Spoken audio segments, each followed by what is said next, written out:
Hello. Sorry I'm late this week. I have a little bit of headache today. Just kind of not feeling life and totally spaced. And thank goodness I have sis here, Patty. She shot me a text and was like, "Oh, aren't you going live?" I was like, "Shoot." So slapped on a little bit of makeup. I may not look as pretty as I normally try to, but here we are. I'd love to know if you're able to watch this live or if it's on the replay. So if you're watching it on a replay, go ahead and just put a hashtag replay. I like to check back in and kind of connect with you, and if you have any other questions, answer them if I missed them during the live. Last week, my live's comments were swiped off my screen, so I didn't see them the entire time. So I apologize. So let's see. Okay, so this week we're talking about now we know what our priorities are, and the importance of leaving like margins in your life. You know, like when you read books and they leave the room and the margins for you to write that inspiration or whatever. That's kind of where the best things in life happen. So this is kind of going to be about why it matters whether or not you say yes or no to something, and the importance of not saying yes to everything. So last week we talked about finding your priorities, and that was really all about just kind of figuring out how to create that framework for your life. I have notes this week because I'm a little bit scatterbrained and I keep whipping them up, so I better set them now. But finding your priorities and the importance of building that framework for your life, because then you know how to say yes and no. You know what things fit your priorities and what things do not. So if you missed out on that last week, if you search on our page, finding your priorities, or Rustic Girl Live Training, you'll be able to pull that right up. I really recommend going back and watching that. This is kind of building on that. So starting off, when you say yes, you are always, I guarantee it, 100% saying no to something else. So don't think that by saying yes to everything that you're never saying no, because you are saying no. What you're usually saying no to is those special moments with loved ones that happen. You're saying no to like your home, taking care of the things at home that need to be taken care of. You're saying no to taking care of yourself, and you're saying no to that next opportunity. Maybe the next thing that comes along is going to be the thing that you were called to do, and you're not going to be able to say yes to that because your calendar's already filled.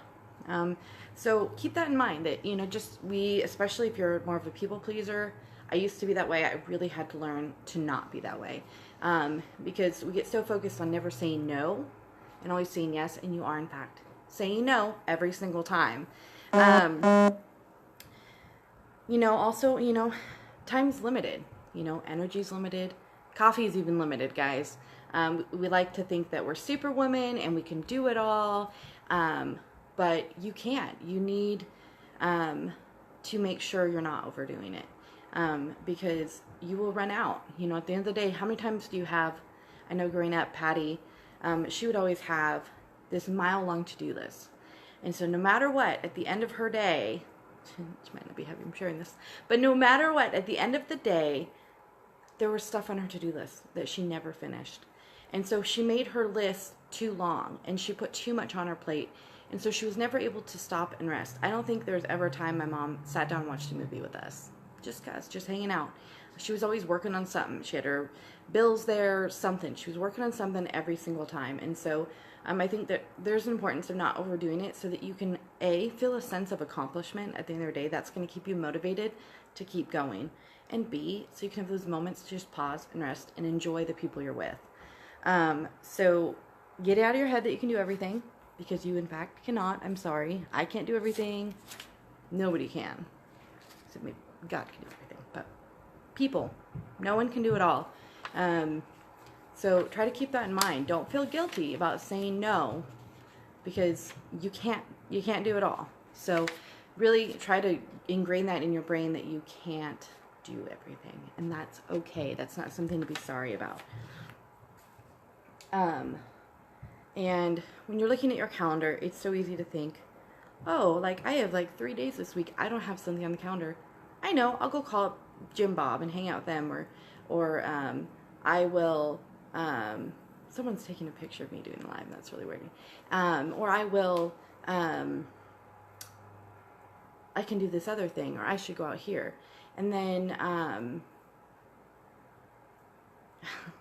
so weird. I don't know why they're taking a picture of me. Okay.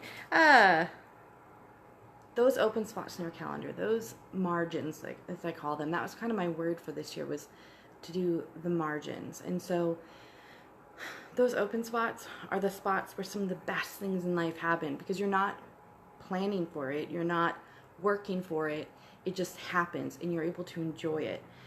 So, you know, those unexpected, hey, you know what, we're hanging out today, it's a beautiful day, let's run to the beach. Well, you wouldn't have been able to do that if you were, well, I've made plans with somebody, or, well, I have this commitment or this volunteer thing or whatever. So allow those quiet moments, you know, just like I was talking about before, not having too long of a to-do list. So at night you can rest and relax and enjoy the people you're with. The same goes for not filling up your calendar. Don't look at your calendar as this, all these empty boxes you're supposed to fill up. You're not. You're supposed to have open boxes. In fact, my goal is to have as many open boxes as I can, and some weeks I succeed much better than others, and some weeks my calendar is way overbooked. So really don't look at those as something you've got to fill up. Leave them open. Allow space to just breathe. When you do overdo it, think about some of those weeks that you do consistently do too much. You know, you're running around all week long. If you're a mom, you're running around with your kids, you're dragging them around. And how do you feel at the end of the week, right? We feel drained, tired, kind of beat up.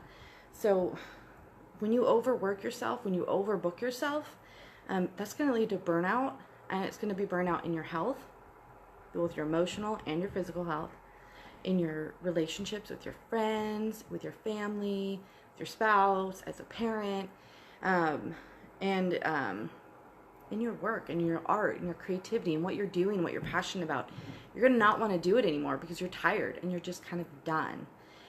So that's another reason why it's so important to really leave those open spots in your calendar, so you have the opportunity to say yes to things like family time, friendship time, self-care time. If you overbook and you put those things last, those things that refill your tank, whether it be reading a book, taking a hot bath, going for a walk, visiting with a friend over a cup of coffee, those, whatever your thing is that refills your tank, you have to make time for that, or you're never, you're gonna wear yourself out, and you're not gonna have the energy to do what you love. And so it's really, really important. You'll notice a theme we kind of always come back to is taking care of yourself, and having boundaries in your life, you know, not allowing other people to take your time and take your freedom away with all of their ideas and what you should be doing. And so that's kind of, it's all going to kind of weave together, that concept of knowing your priorities, setting your boundaries, making sure part of your daily, your weekly routine includes some kind of self-care, so that you can work hard when it's time to work hard, right? You'll have the energy and you'll have the motivation. And so maybe it's a little bit repetitive, but I think it's one that, like, I felt like I needed it just like beat into my head, that over and over again, that concept of take care of yourself, take time to breathe, don't overdo it. So, you know, just remember that when you are saying yes to something, you're always saying no to something else. You cannot do it all. Don't try to do it all. Don't overbook your calendar. Those are ways just to really find a peace in your life and find some calm. So I know this was a really short one this week. I apologize. I promise next week I will take some Tylenol early in the day or something and try to kick the headache and have a little more energy for you. But I hope that you enjoyed this. I hope you had value. I'd love to hear what you thought, or maybe how you refill your tank and how you create space and time in your life for those unexpected but amazing moments. But yes, I hope you guys have a beautiful night.